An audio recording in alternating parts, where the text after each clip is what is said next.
All right, guys, so here I have a problem that's kind of set up already. I don't know, it's kind of... All right, so we have a function y equals x squared minus 1. And looking at it, we see that if we write it in the form ax squared plus bx plus c, what we notice is that here we have two terms, here we have three terms, so obviously the coefficient of the second term b is probably 0 because we don't have that second term. So my a is 1 because the coefficient here of x is 1. It's positive.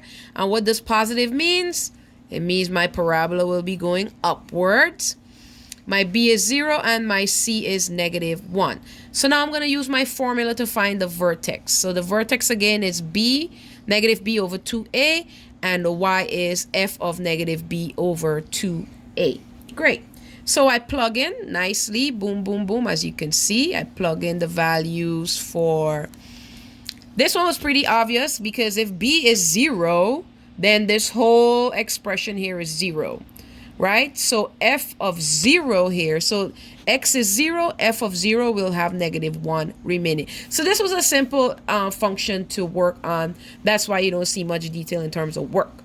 So my vertex is x is 0 and my y is negative 1. So I plot it when x is 0. I go on my what am I think I did this wrong. Yeah, when x is 0, which is by the origin, y is negative 1. Very good, right? And of course, I know my parabola will be going upwards. However, I did not just sketch a parabola upwards. They asked you to find a few points. Now, it's a little tricky with the parabola. The first time I found a few points, I found 3 points. I plug in for 0, then I plug in for 1, and then I plug in for 2.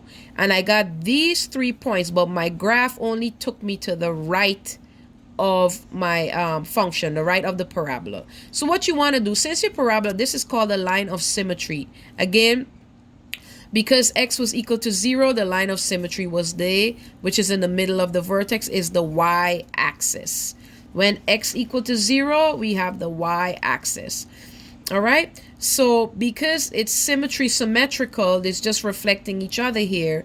Because I had x as one of my points to substitute, I use negative 1 as another point. They're going to be opposite. Here I had my x as 2, and this time I use negative 2, right? Because they are symmetric to each other. So you can use the opposite numbers to find your points.